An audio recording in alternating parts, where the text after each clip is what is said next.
We would like to begin today's event by acknowledging the Carleton University campus and the Ken National Office here in Ottawa are located on the traditional, unceded, and unsurrendered lands of the Anishinaabe Algonquin Nation. And we are grateful to live and work in this beautiful territory. My name is Mastour Al-Kaboudi, Program Manager of the Canadian Accessibility Network. I use he, him pronouns. I am wearing a button-up white shirt paired with a blue blazer. I'm speaking to you from my office at the Accessibility Institute at Carleton University. On behalf of the Canadian Accessibility Network, I would like to welcome you all to today's Can Connect Forum, Employment and Non-Visible Disabilities. We have a few housekeeping items to share with you before we start our event today. The Canadian Accessibility Network, CAN, is a national collaboration under the leadership of the Accessibility Institute at Carleton University. CAN aims to advance accessibility for persons with disabilities in Canada. If you or your organization are not yet part of our network, I encourage you to connect with us and join our network to work together and advance accessibility across Canada. While we endeavor to provide forward-facing supports in both official languages, the event today will be delivered primarily in English. However, captioning in both English and French and ASL interpretation will be available throughout the event so that you can follow along in your preferred language. Introducing our ASL interpreters is always a good reminder for myself and for our guests to try and speak at an even, moderate pace, not too quickly, so they can capture everything that's been said. Any attendees who indicated the required ASL when registering for this event have been given multi-pin privileges so that you can pin each of the ASL interpreters' videos. Pinning highlights their videos on your individual screen. We'll also be spotlighting our interpreters' videos throughout the event today, and we'll do our best to ensure the active interpreters are always on the screen. Captioning is available through Zoom. You can enable subtitles within Zoom by clicking on the up arrow next to the CC button at the bottom of your screen. You can also view subtitles via external links we will share in chat throughout the event. If you cannot see the captions or encounter any other technical difficulties during the session today, please put a comment in the chat and a member of our event support team will do our best to help you. For those joining via phone, you can use *9 to mute or unmute, and you can use *6 to mute or unmute and *9 to raise or lower hand. And our last housekeeping note, for those who use screen reader or voiceover supports, we've been made aware that commentary and activity in the chat can be distracting and take away from our speakers. It is for this reason that we've adjusted our chat settings today. You'll only be able to chat directly with our event support team, who will be monitoring the chat and keeping an eye out for any questions or relevant comments. Thank you for understanding. So let's get started. So now I would like to welcome our panel moderator, Bianca Go, to introduce herself and share her initial thoughts to kick off the conversation today. Bianca, over to you. Thank you so much, Mastor. Hello, everyone. Thank you so much for being a part of today's discussion. As Mastor mentioned, my name is Bianca Go. I am the manager of accessibility at the Nova Scotia Corporation, and I am a co-lead for the Employment Community of Practice with the Canadian Accessibility Network. I'm so excited to be a part of discussion about employment and non-visible, invisible, or non-apparent disabilities. And there's a reason why I bring up all three, as this is something that's extremely close to my heart. The reason why I brought three different types of terminologies is because people identify differently depending on the terms, and that's something we should respect. So during this conversation, it is likely I will interchange between the three, so non-apparent, invisible, and non-visible disabilities.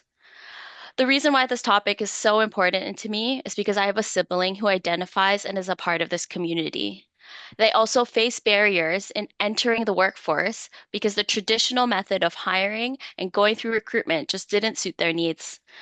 I can gladly say they are employed and they're very happy to have a routine and to be a part of the team that they are a part of now. So I really hope, as my initial call to action that everyone has in this call, that they learn something from our amazing panelists, that they take it away and they try to use that in their personal and professional life.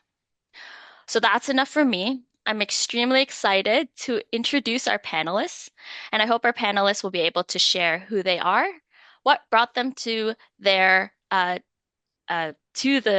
discussion today, and we'll get into our conversation. So the first person I'd like to introduce is Fanine Davis.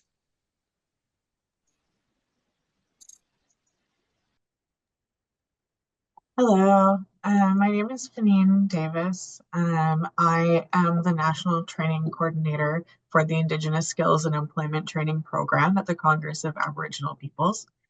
Um, CAP represents the rights and interests of Canada's off-reserve Indigenous peoples, status and non-status, Eastern Métis, and Southern Inuit. I also bring my perspective of lived experience with an invisible disability. Thank you so much, Fanine. Next, I'd like to introduce Sarah Shamlansky. Thank you, Bianca. Hello, everyone. My name is Sarah Shamlansky. I'm a recent graduate from Carleton University with a major in applied linguistics and a minor in disability studies. When I was in my first year of university, I was diagnosed with a rare connective tissue disorder called Ehlers-Danlos syndrome. And a few years later, I was also diagnosed with ADHD. My diagnosis, followed by an intro to disability studies class, quickly ignited a passion for disability studies and advocacy. And in 2020, I completed a study that looked at the experiences of Canadian women getting diagnosed with rare, invisible physical chronic illnesses and how factors like age, gender, visibility, and rarity intersected to influence their experiences of ableism within our medical system. Throughout my years of university, I also worked on and off for the National Educational Association of Disabled Students, otherwise known as NEEDS. And last year, I organized and facilitated a panel on invisible disabilities in post-secondary education as part of NEEDS's Virtual Access for All series.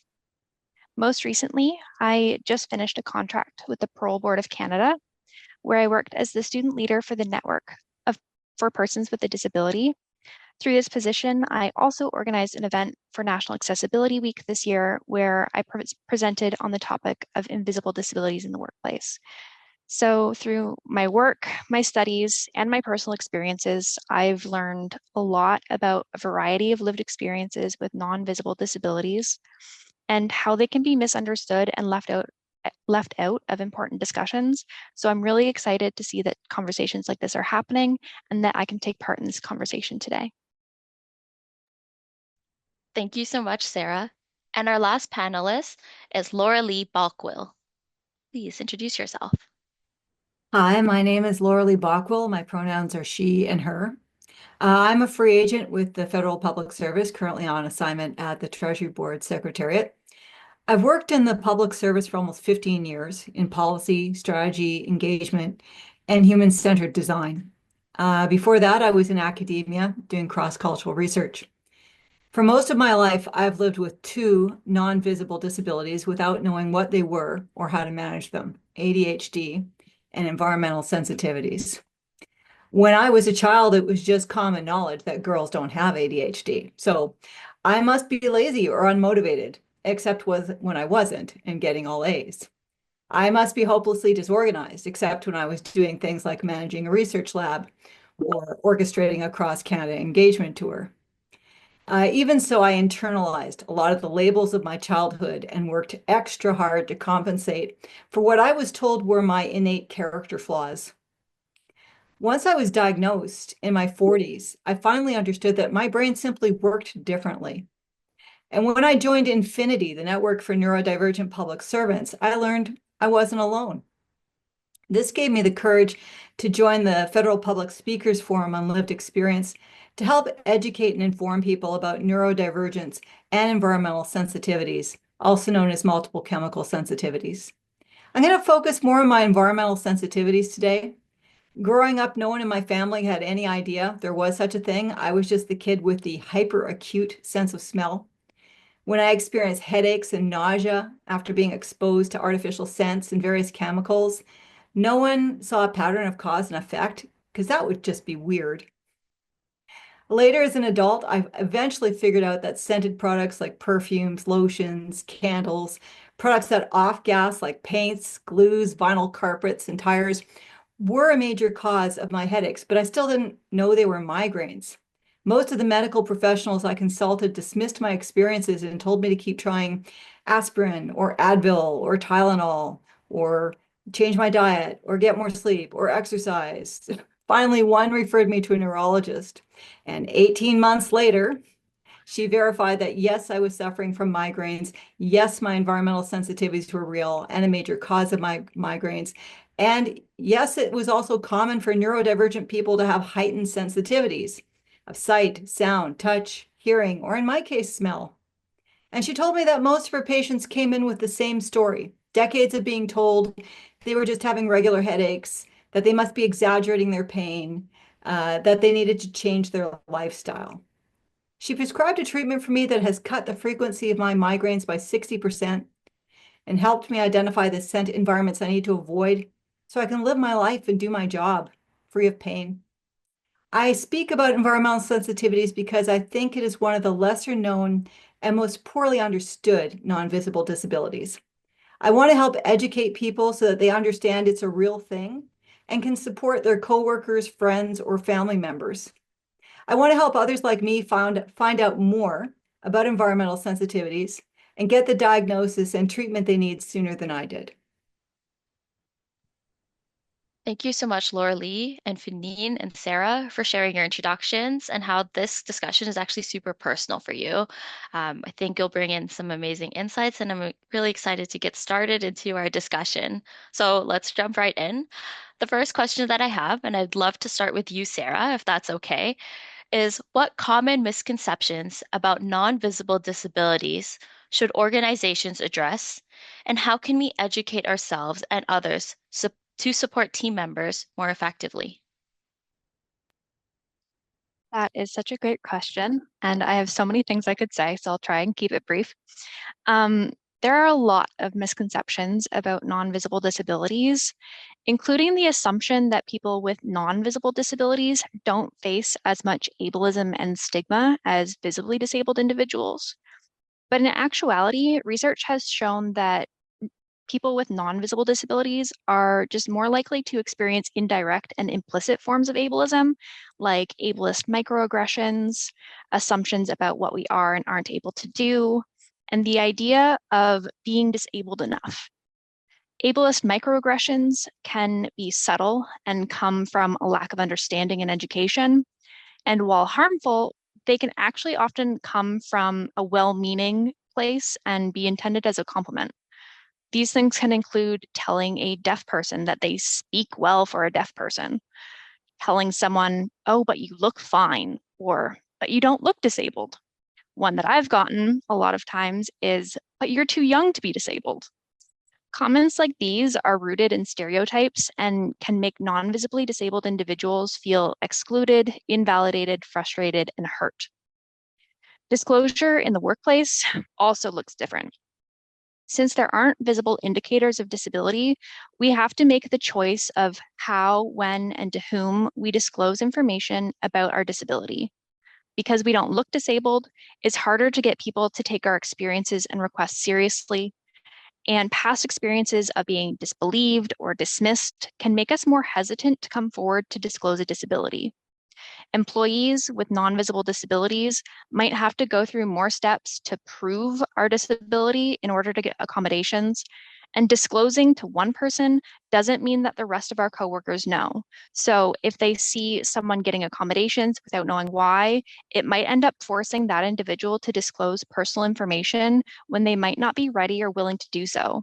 And it can cause tension and conflict among team members if these misunderstandings occur. While disclosing a disability can lead to more support from coworkers, getting accommodations, and being able to perform better at your job, fear of having to deal with stigma, workplace gossip, or lack of job security might prevent us from doing so. Because our disabilities are non-visible, it's often not a one-time conversation. We might have to remind coworkers or supervisors of our disabilities or accommodation needs.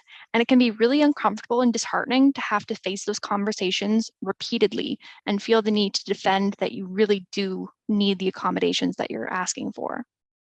Having mandatory training that includes non-visible disabilities in particular, rather than just addressing disability as a whole, can be a big step in reducing the misconceptions that lead to these issues and create a more welcoming and productive work environment for everyone. Taking a hard look at your accommodations process, and if you're someone to whom a disabled employee might come to for support, take a hard look if you're actually making these employees go through more steps to prove to you the validity of their experiences and needs.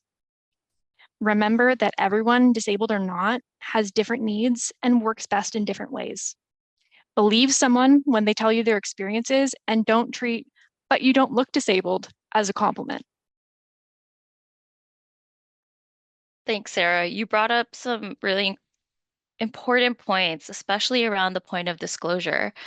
From my experience in some of my previous work, we've definitely heard about how providing or disclosing an invisible disability or non-apparent disability can sometimes be traumatic as well because of previously negative experiences. And I think that's something we should consider because this is something that for a long time has had a negative stigma associated with it. In addition, I think education goes a long way and it shouldn't stop at one little module. It should be continuous. We should always be asking questions. We should always be learning. Um, Janine, is there anything you wanted to add to this discussion or question? Yeah, for sure. So, a common misconception that I see with the clients that I work with is that Indigenous people with invisible disabilities do not face unique challenges. So, because of the intersectional identities of someone who is Indigenous and also having a visible or non-visible disability, that intersection poses unique challenges to people with disabilities who are Indigenous. For example, we just mentioned the trauma of disclosure. When you're an Indigenous person who has come face to face with the government multiple times during your life, plus the intergenerational trauma around Canadian institutions, it means that Indigenous people are less likely to disclose unless they must. So for someone with an invisible disability that's not immediately apparent, they might not be comfortable disclosing. As well, it's important to recognize that all Indigenous experiences are not the same. So there's a common misconception around, oh, we do EDI training, we bring in someone who's First Nations and we've covered our bases, when in reality, Indigenous people from different backgrounds and different identities will face different challenges when it comes to employment with invisible disabilities. Yeah, thanks for sharing that, Fanine.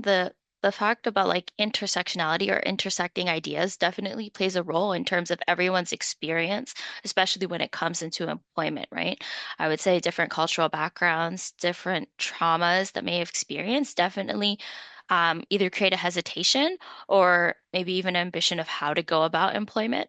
And it's not always easy, regardless of the way. And we need to respect the fact that like one experience is one experience, I would say.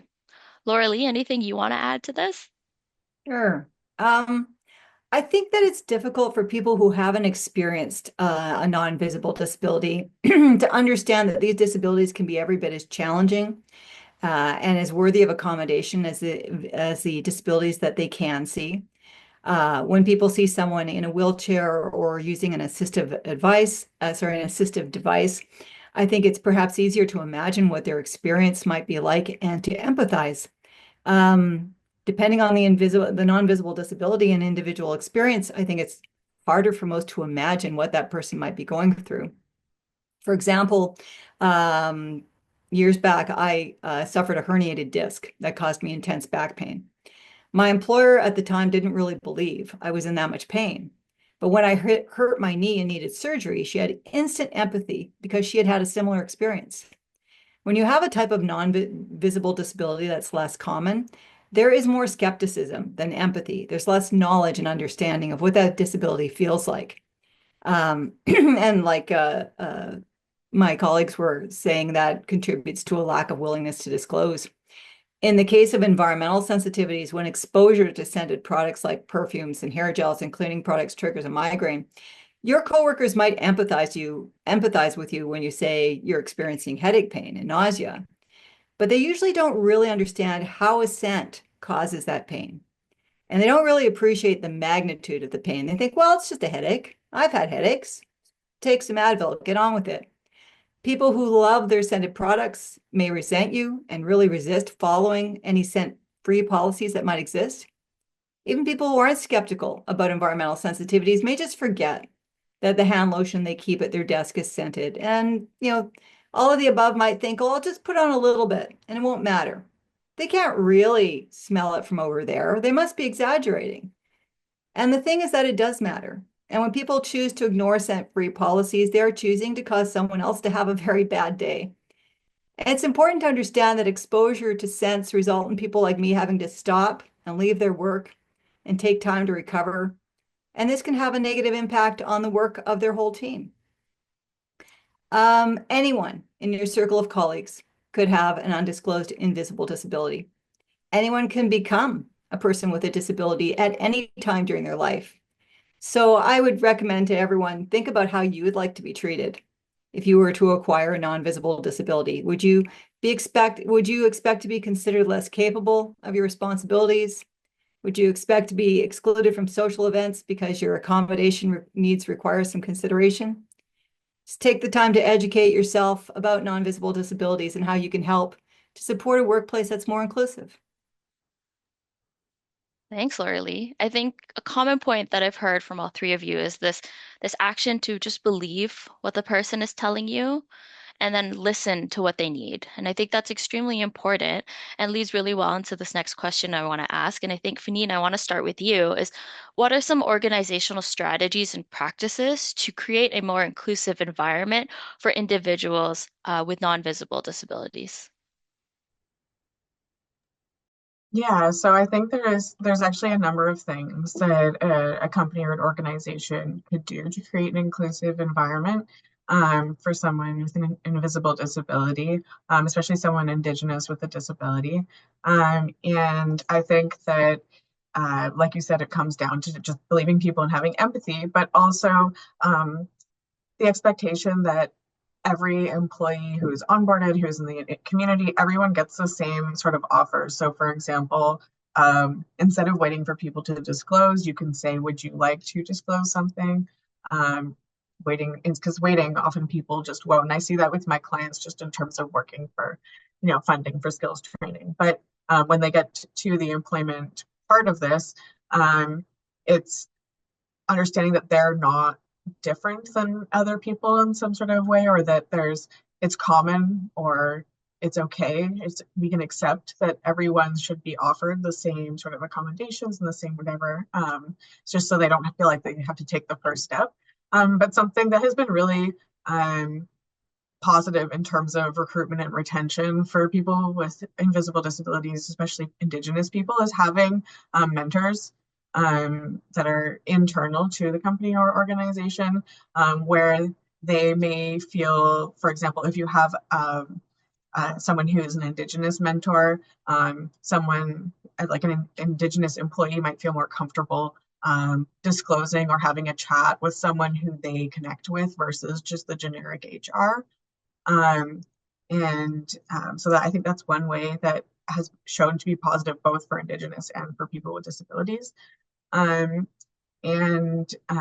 remember Sarah mentioned earlier having cultural and disability sensitivity training. So like mandate comprehensive training, both on different cultures and also disability awareness, because people from diverse backgrounds, especially marginalized backgrounds, are more likely to have a disability.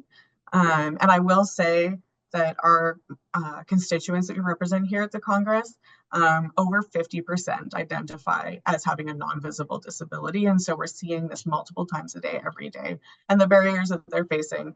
And a lot of that is focused on community. And so mentorship programs, having comprehensive training that actually addresses invisible disabilities separately, the different Indigenous identities and the legacy of colonialism are all ways that you could foster a more inclusive environment. And actually, it's another practice that I don't see that often, but really should be more out there, is that the willingness of an employer to take feedback on their how they are going about fostering an inclusive community, and also about their training.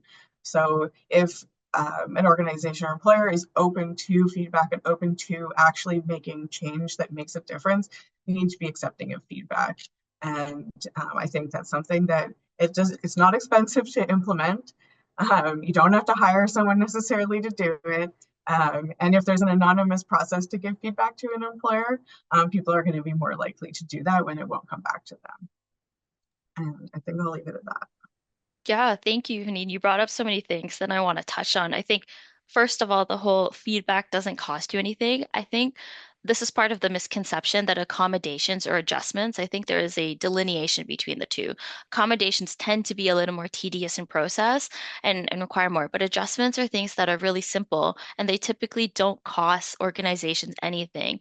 And it can be things such as writing the instructions down the first time, and that employee has those instructions for the rest of the time that they're employed, and they can refer to that anytime, right? So I think it's just a shift in mindset about we can make these things happen and they don't cost us anything.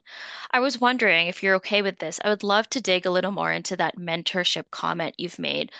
What type of criteria or how are you finding these mentors? Yeah, so it's not us that has mentors. I've had clients who, when they're accessing skills training, for example, they'll be like an Indigenous student center. And so they can go there for mentorship when it comes to skills training and cultural support at school. But then once they finish their program and they're looking for jobs, all of a sudden they're out there on their own applying to companies that may or may not reflect their culture or their values or be Indigenous owned. And that's the reality of looking for a job. And if there's someone that through a relationship with Indigenous community organizations, for example, where an elder can come in, or a social worker or a counselor who they themselves are Indigenous, can help in terms of providing sort of cultural mentorship. But then there's also if there are Indigenous people, and there should be in the C-level suite, in managing positions and director positions, that shows that they're welcomed there. And that goes as well for having people with disabilities, invisible and otherwise, is that employees should be able to go to someone where they see themselves in that person and they feel welcomed. And from purely just an employment and Indigenous strategy perspective, in the trades, there has been successful implementation of mentorship programs through the Canadian Apprenticeship Forum and the Aboriginal Apprenticeship Board of Ontario, which showed that completion rates and getting to the end of the red seal and getting employed was significantly higher for people who had mentors that they could turn to. And again, it can cost something if you would like to hire someone to do that full time. But sometimes it's someone who's just employed there, like I said, in a director or managerial position, who says, I can, take on being a mentor for some of these employees that are just entering, our company or entering the workforce. So they have someone to look up to. Yeah, absolutely. And I think you touched on something else too, that representation matters. If someone can see themselves somewhere else, they have a better likeliness of being able to connect and relate and grow in that manner.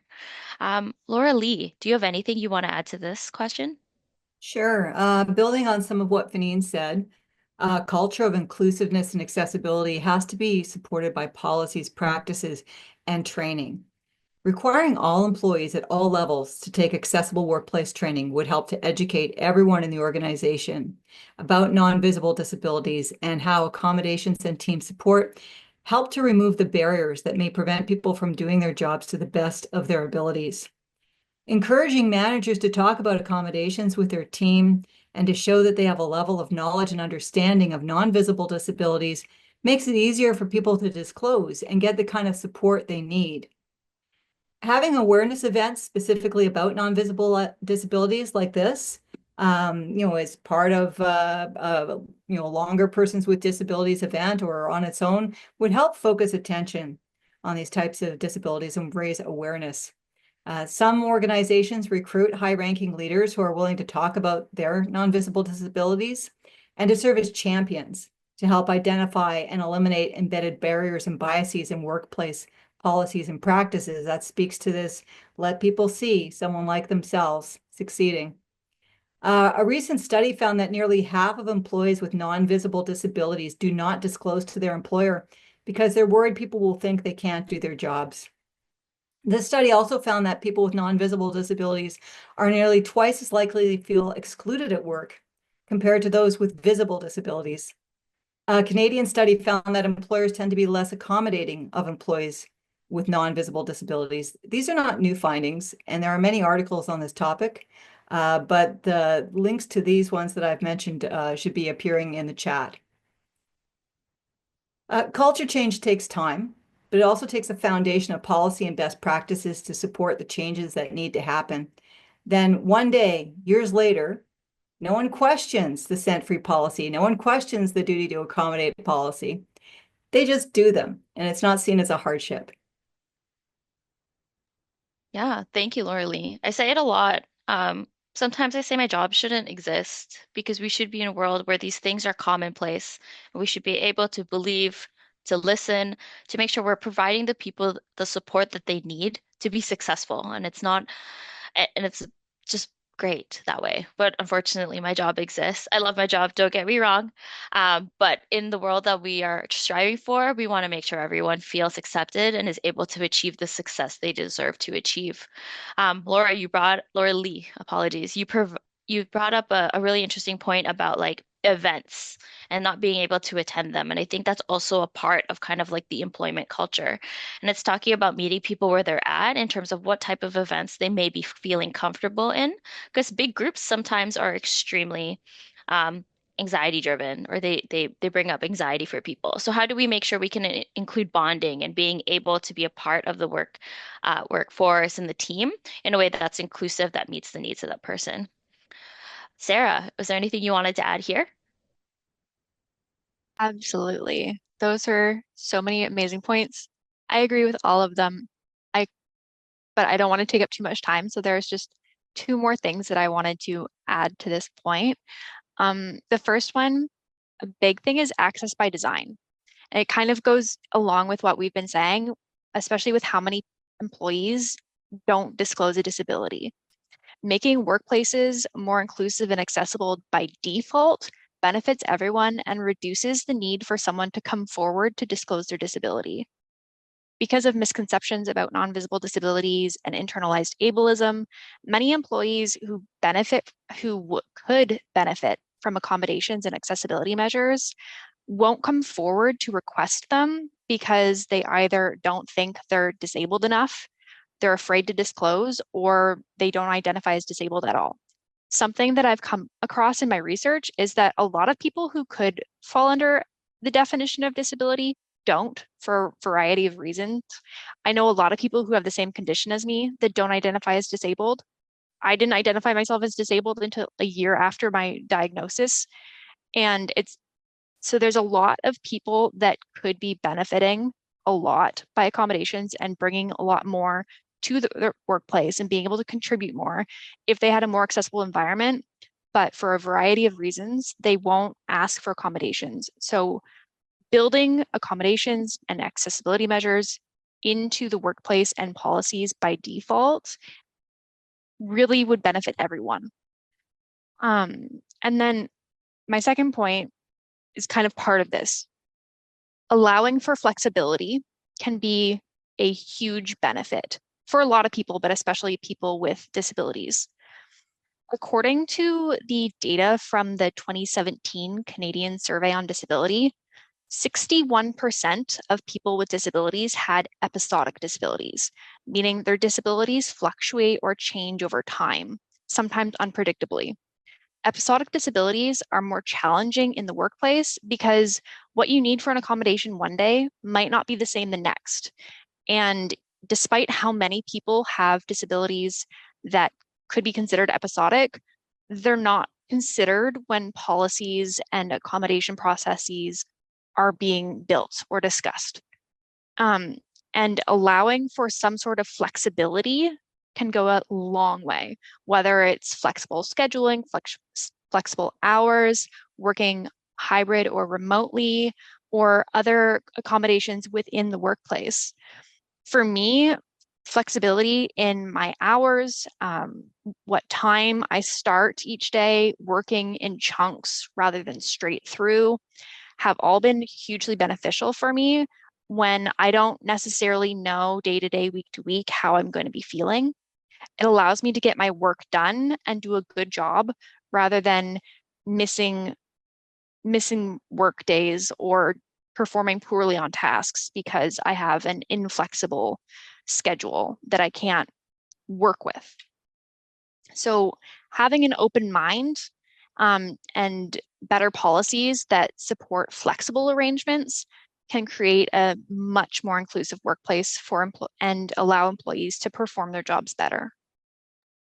Absolutely. And something, Sarah, that you said was with relation to access by design and how it should be the default. This brings back that topic that we were talking about with Fanine about costs.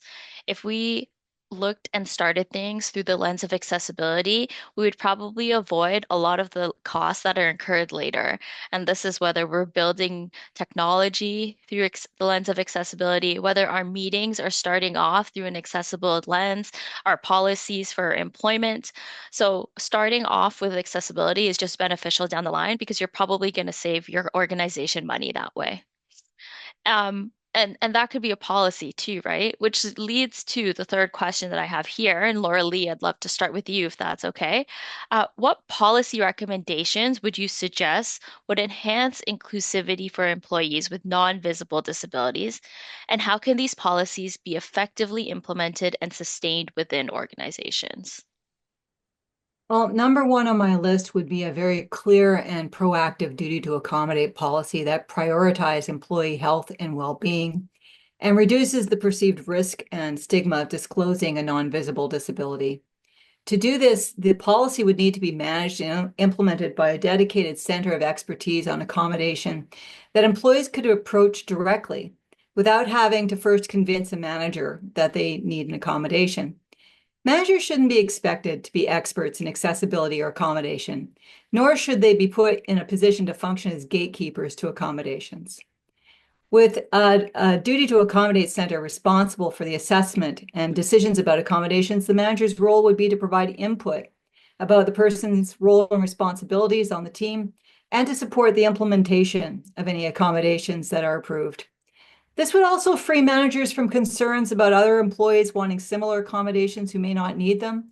They could simply refer the employees to the duty to accommodate center to make their request because they wouldn't have any authority in that matter. This policy would require that the assessment of accommodation needs and how to best meet them be done by accommodation specialists and not labor relations officers seeking to minimize deviations from the norm. Before the pandemic, I had an employer that granted me a full-time telework arrangement because they realized they would not be able to make my work environment scent-free.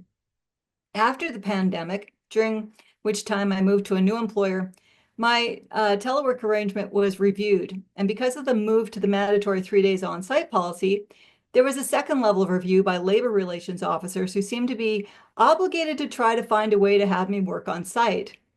Luckily, I had a strong manager who pointed out that the idea to put me in a disused mailroom would not serve the goal of on-site presence to collaborate with my team, nor would it protect me from being scent bombed whenever I had to move from that location.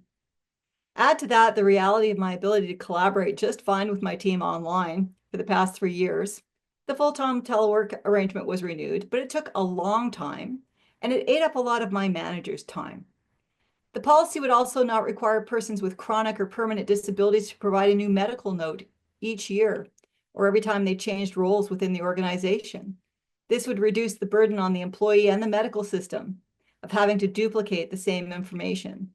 Removing this default to distrust element would improve the organization's culture of accessibility and inclusion. To support this policy, to echo my colleagues, a policy requiring mandatory training to support awareness of and support for non-visible disabilities.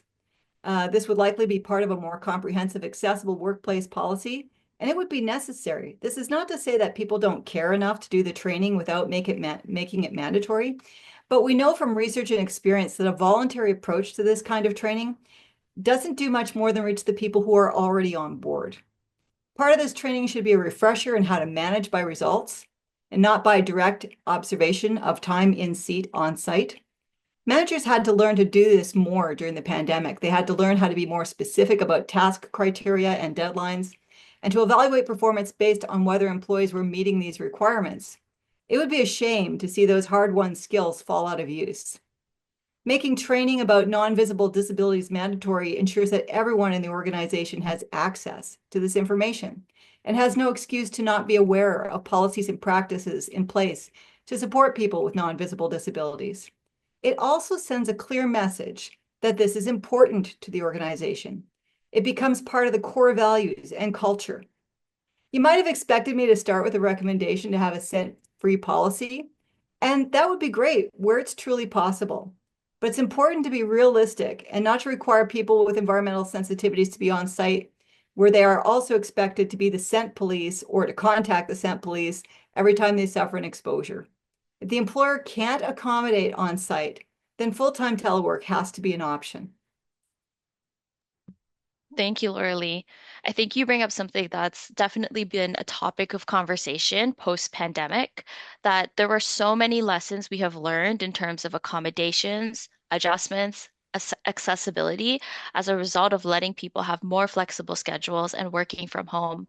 So it's really interesting to see that a lot of these policies that were made during the pandemic are starting to be revoked, and they're really not benefiting a bunch of people who have been successful employees during the pandemic. So it's really food for thought for employers and organizations to think about through the lens of success, because accessibility does help that.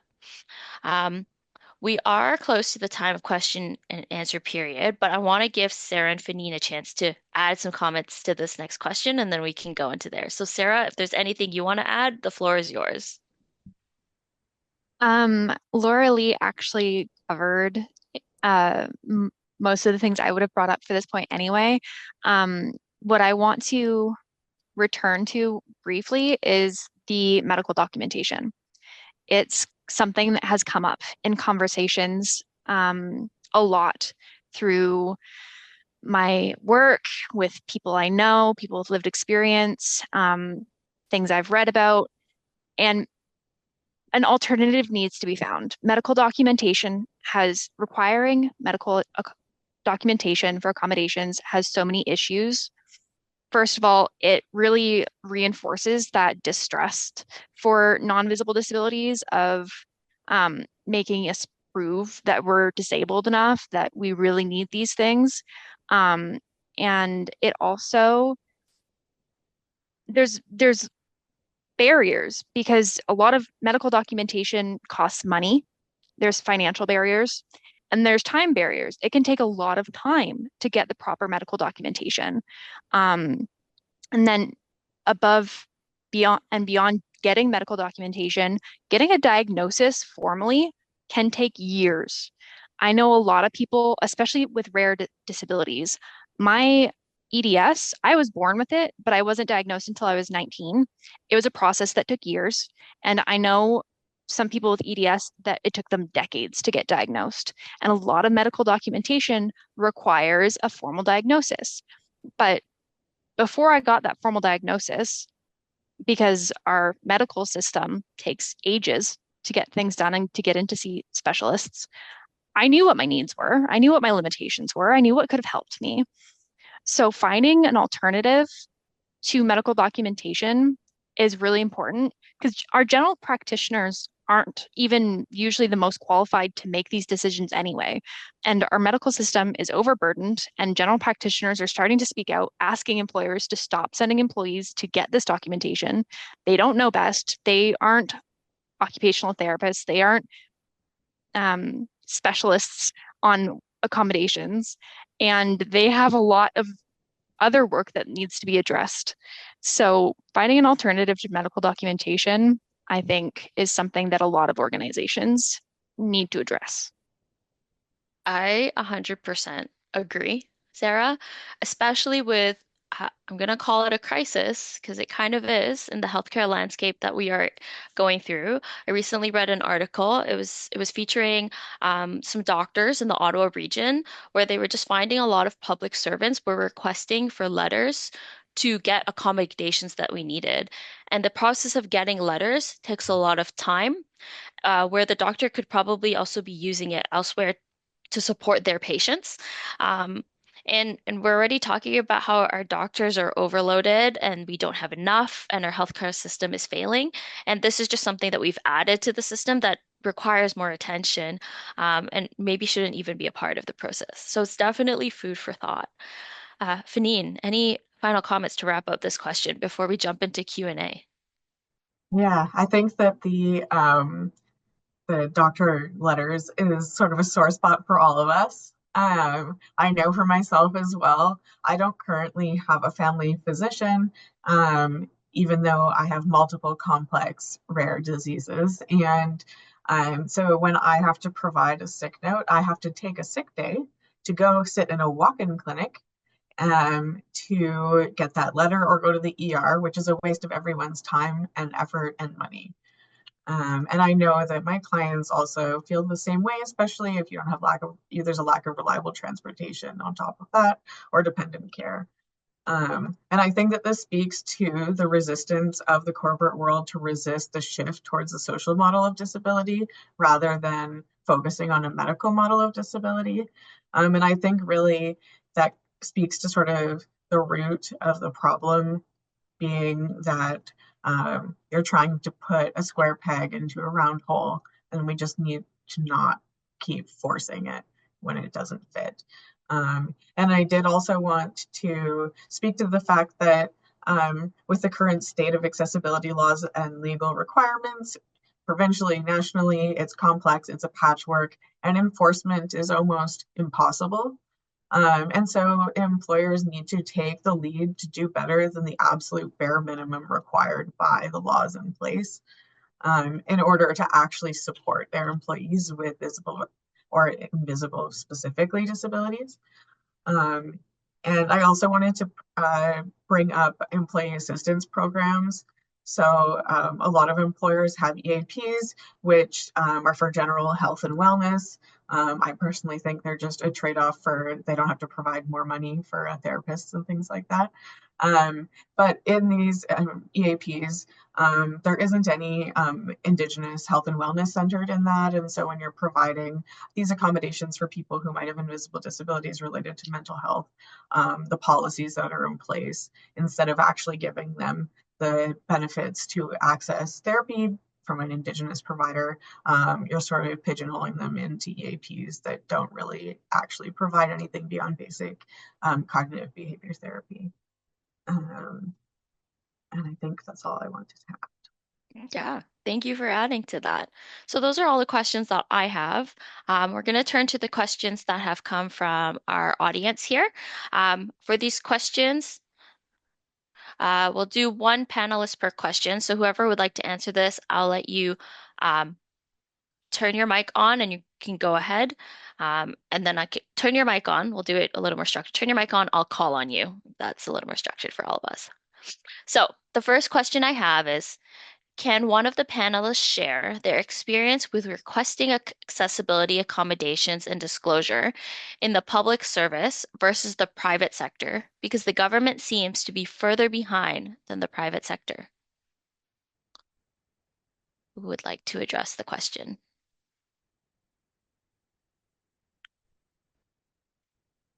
I Benin, can, go although ahead. part of it will be pre-pandemic. It's okay. Pre-pandemic, I worked for the National Research Council, and at that time, actually, teams were allowed to designate hybrid work agreements. And at the time, I did still have my invisible disabilities, and I requested accommodation to spend more days at home. And this was before all of the red tape of the post-pandemic landscape in terms of the public service. And it was easy peasy, nothing, no issue whatsoever. When I've had to request accommodations from employers, I've actually had the opposite experience within what you just said, which is that the corporate world, it might be further behind.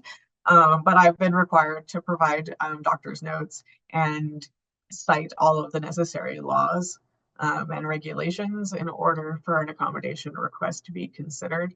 And I did not experience that when I worked in the federal public service. However, like I said, again, this was pre-pandemic, and the hybrid work arrangements were a lot more flexible then.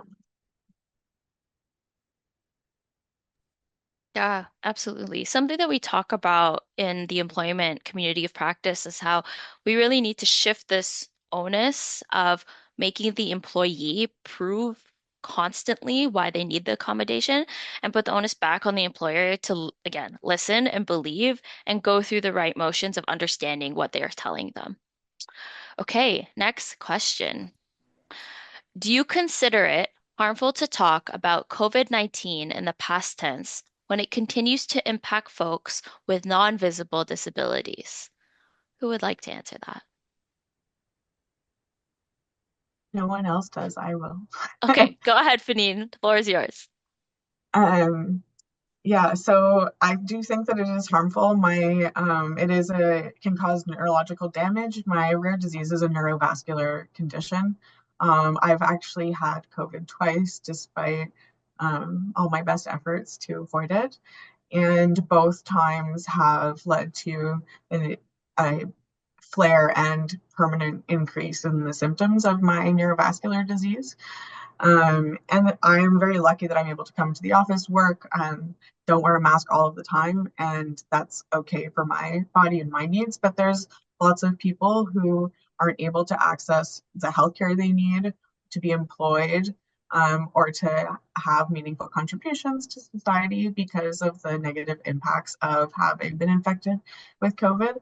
And I think that using the past tense means that the harm is over, it is not continuing, and we can move past it. But for many people, that's not the case. I have a close friend with the chronic fatigue syndrome, and for 6 months after their infection with COVID, they had to be horizontal in a dark room and not do anything. And for people with CFS, that continues to be the reality because it's not possible to go back into a society where people are okay with infecting people all the time. And I think it really speaks to our culture of a corporate culture almost of not taking sick days, even though you're actively infecting everyone around you. Like we went through a few years during COVID where no one got the flu. Like, can we just do that?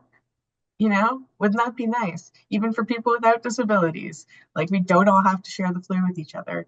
And I think that now some groups of people recognize that the flu is a lot more harmful in the same way they recognize COVID is a lot more harmful, but that harm continues to be perpetuated if we look at it in the past instead of how we can work with it moving forward.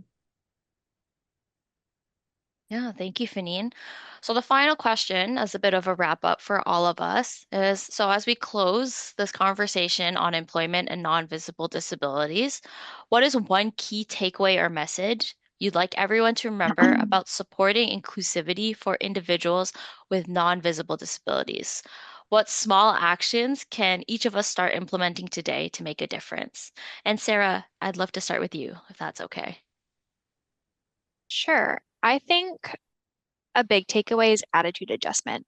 Um, the amount of issues people with non-visible disabilities have with being disbelieved or dismissed or having their experiences downgraded because someone can't see what they're experiencing.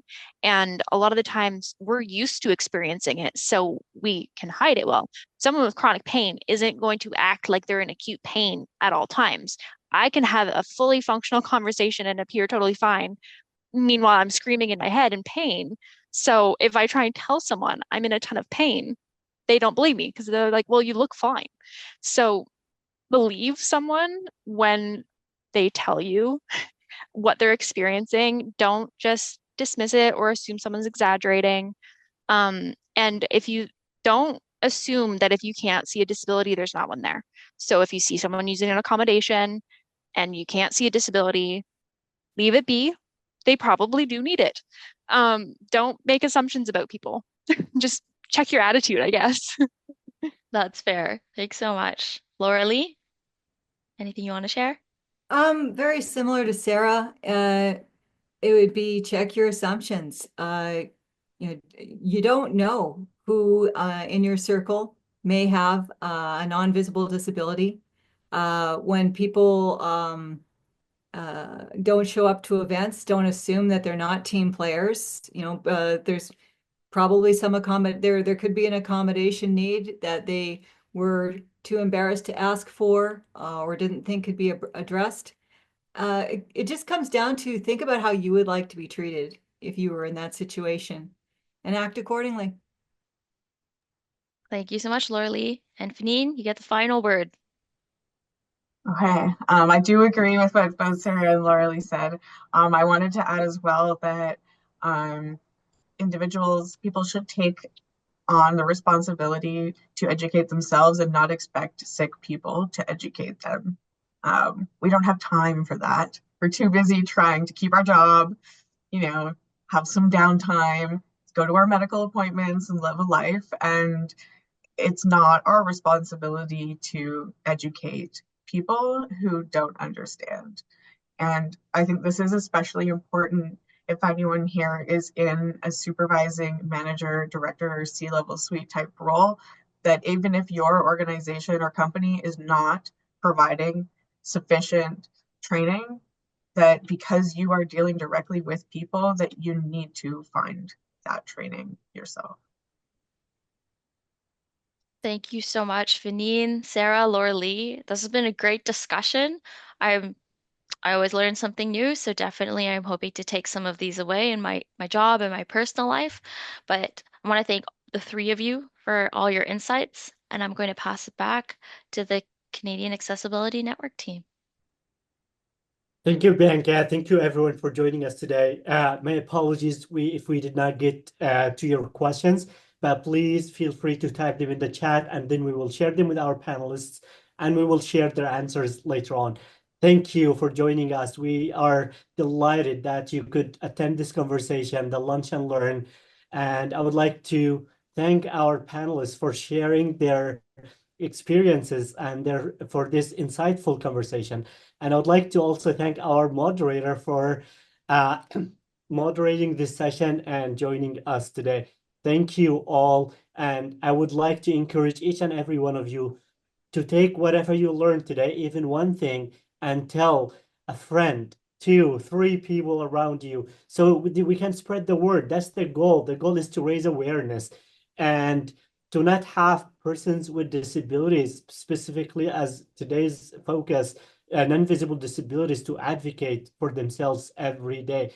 It is exhausting. It can be exhausting, and we would like to be all like working together as a community, as a society. And thank you again. Have a great rest of your day. and we'll see you in another Can Connect forum by the Canadian Accessibility Network. Have a great day.